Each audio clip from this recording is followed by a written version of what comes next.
வணக்கம் நண்பர்களே. நம்முடைய அறிக்கையில் பார்த்தீங்கன்னாக்கா பாரம்பரிய சித்த வைத்தியர் மதிப்புக்குரிய கனகராஜ் ஐயா இருக்கிற ஐயா. வணக்கம். வணக்கம் ஐயா. உங்களுடைய கையில் பார்த்தீங்கன்னாக்கா அம்மன் பச்சரிசி வச்சுருக்கீங்க. ஆமாம்.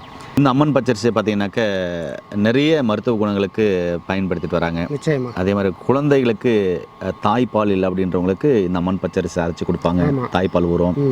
அதே மாதிரி புண்ணு இருக்கிறவங்களுக்கு, அல்சர் இருக்கிறவங்களுக்கு இந்த அம்மன் பச்சரிசி சாப்பிட்டு வருவாங்க. மறு இருக்குது, அந்த மறு கீழே விழுன்றவங்களுக்கு இந்த அம்மன் பச்சரிசி வைப்பாங்க. காளானி இருக்கிறவங்களுக்கு இதை பயன்படுத்துவாங்க. இப்படி ஏகப்பட்ட பிரச்சனைகளுக்கு இந்த அம்மன் பச்சரிசி பயன்படுத்தினாங்க. நீங்கள் இதை எதுக்காக பயன்படுத்துகிறீங்க, எப்படி இது பயன்படுத்தி மக்களுக்கு பயனுள்ள தகவலை சொல்ல போகிறீங்க? நிச்சயமா.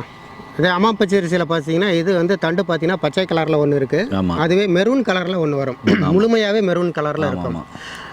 இப்போ இந்த அம்மா பச்சரிசி பார்த்தீங்க அப்படின்னா இன்றைக்கி பெரும்பாலான பெண்களுக்கு பார்த்தீங்க அப்படின்னா அதை குழந்தை பிறக்கிறதே பெரிய விஷயம். அப்படி பிறந்தாலும் அந்த குழந்தைக்கு கொடுக்கக்கூடிய அளவுக்கு போதுமான பால் சுரப்பு இருக்கிறதில்ல. அப்படி இருக்கக்கூடிய பெண்களுக்கு பார்த்தீங்க அப்படின்னா ஒரு மலை நெல்லிக்காய் அளவுக்கு தினமும் காலையில் ஒரு மலை நெல்லிக்காய் அளவுக்கு அரைச்சி மோரில் கலந்து ஒரு 10-15 நாள் ரெகுலராக தரும்போது அந்த பெண்களுக்கு அந்த பால் சுரப்பு மண்டலம் வந்து வேலை செய்யுது, குழந்தைக்கு தேவையான அளவுக்கு பால் சுரக்குது.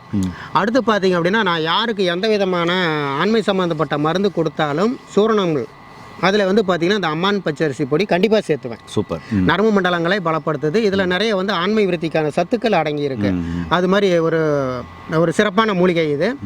அடுத்து மறு இருக்கிறவங்களுக்கு பார்த்திங்க அப்படின்னா இதை அந்த கிள்ளி பாலை மட்டும் தொடர்ந்து வச்சுக்கிட்டு வரும்போது அந்த மறு கரையும். அதாவது சில மருந்துகள் பார்த்தீங்கன்னா புண்ணாகும், தழும்பு வரும். இது வந்து ஆட்டோமேட்டிக்காக கரைய ஆரம்பிக்கும். அப்படி இருக்குது. அல்சர் இருக்கிறவங்க வந்து இதை மோரில் கலந்து குடிக்கும்போது அல்சர் குணமாகுது. அப்படிப்பட்ட ஒரு சிறப்பான மூலிகை. என்னை பொறுத்த வரைக்கும் அந்த மூலிகை வந்து நான் ஆண்மை சம்மந்தப்பட்ட விஷயத்துக்கு அதிகமாக பயன்படுத்துகிறேன். ஓகே, ரொம்ப நன்றி. நீங்களும் கொஞ்சம் சொல்லுங்கள் ஐயா. நிச்சயமாக. நேரில் இதுதான் அம்மன் பச்சரிசி. இது நான் உங்களுக்கு பிடிங்க சாப்பிட்டு காமிச்சிருப்பேன். இது ரொம்ப டேஸ்ட்டாக இருக்கும். அம்மன் பச்சரிசி இது நல்லா டேஸ்ட்டாக இருக்கும், பச்சரிசி மாதிரி தான் இருக்கும். இதை சாப்பிட்லாம். இது நம்ம முன்னோர்கள் பார்த்திங்கனாக்கா கூட்டு கீரைகளில் இதை பயன்படுத்தினாங்க. அந்த கீரைகளோடு பயன்படுத்தும் போதுன்னா அந்த காலத்தில் யாருக்குமே அல்சர் வந்ததே இல்லை. காரணம் இதுதான். பல கீரை போட்டு குழம்பு வைப்பாங்க, அதனால் அவங்க ஆரோக்கியமாக இருந்தாங்க. இன்றைக்கி கீரையே நம்ம தேடிட்டு இருக்கோம், ஒவ்வொரு கீரை இதெல்லாம் சாப்பிட்லாமா அப்படின்னு. இப்போ நான் சாப்பிட்டு காமிக்கும்போது சில இதெல்லாம் சாப்பிட்லாமான்னு கேட்பீங்க. தாராளமாக இந்த கீரையை நீங்கள் சாப்பிடலாம்.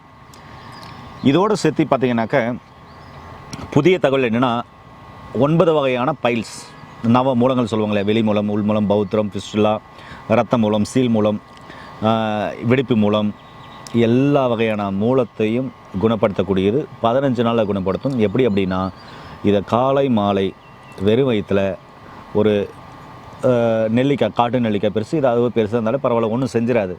இதை வந்து ஒரு கைப்பிடி அப்படியே சாப்பிட்லாம்.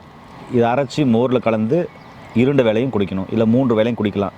குடிச்சிட்டு அந்த 15 நாளும் பார்த்தீங்கன்னாக்கா காரம் இல்லாத கஞ்சி மட்டும்தான் குடிக்கணும். காரமே சேர்த்தக்கூடாது. கஞ்சி, அதுக்கப்புறம் மோர் சாதம், தயிர் சாதம், வெண்ணெய், இது மட்டும் குடிச்சிட்டு வரணும். நிறைய தண்ணிகள் குடிக்கணும். குடிச்சிட்டு வரும்போது அனைத்து வகையான பைல்ஸும் சரியாகும். ஒரு சிறு சொல்கிறீங்க, ஐயா பைல்ஸ் வந்துடுச்சுனாக்கா ஆப்ரேஷன் பண்ணாமல் திருப்பி வந்துகிட்டே இருக்குது அப்படின்னு. இதை சாப்பிட்டு பாருங்கள், ஆப்ரேஷன் பண்ண தேவையே இல்லை. அதே மாதிரி வெளி மூலம் இருக்குது அப்படின்றவங்களுக்கு இதை உள்ளுக்குள்ளே எடுத்துக்கலாம். வெளியே பார்த்தீங்கன்னாக்கா துத்தி இலையை விளக்கெண்ணில் வதக்கி கோவணம் மாதிரி கட்டிட்டு வந்தீங்கன்னா அந்த வெளி மூலம் வந்து சுருங்கி உள்ளே போயிடும். அதே மாதிரி நாக்கிலேருந்து ஆசன வாய் வரை இருக்கிற புண்களை வந்து முற்றிலுமாய் குணமாக்கக்கூடியது. தாய்ப்பாலை அதிகமாக சுரக்கக்கூடியது. எனக்கு கிளினிங்கனாவே பார்த்தீங்கன்னாக்கா பால் வரும் பாருங்கள், இந்த பால் வந்து நல்லா டேஸ்ட்டாக இருக்கும். இதெல்லாம் பார்த்தீங்கன்னா புண்ணை வந்து குணப்படுத்தக்கூடிய ஒரு அற்புதமான மூலிகை. இது நிறைய ஆடு மாடுகள் விரும்பி சாப்பிடும். அதனால் என்னவோ அதுக்கெல்லாம் எந்த நோய் நொடியும் வர்றதில்லை.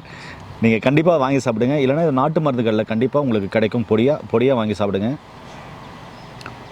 ஏன்னா இந்த பால் நல்லா இனிப்பாக டேஸ்ட்டாக இருக்கும், அதனால தான் பொடியாக வாங்கி சாப்பிடுங்க. ஒரு வேளை இதெல்லாம் கிடைக்கலன்றவங்களுக்கு நம்ம கையில் இருக்கு பாருங்கள், இதுதான் குங்குலி வெண்ணெய். இது தண்ணிக்குள்ளே இருக்கிற ஒரு வெண்ணெய். இது கெட்டு போகாது. இது காலையில், மதியம், நைட்டு 3 வேளை ஒரு ஸ்பூன் எடுத்து சாப்பிட்லாம். இது அனைத்து வகையான ஆசனவாய் சார்ந்த பிரச்சனைகளையும் பைல்ஸ் கம்ப்ளைண்ட்களையும் சரி பண்ணும். குடல் புண்கள், நாக்கிலேருந்து ஆசனவாய் இருக்கிற புண்களை ஆற்றும். வெள்ளைப்படுதல் சம்பந்தமான பிரச்சனை இருக்கிறவங்களுக்கு உடனடியாக குணப்படுத்தும்.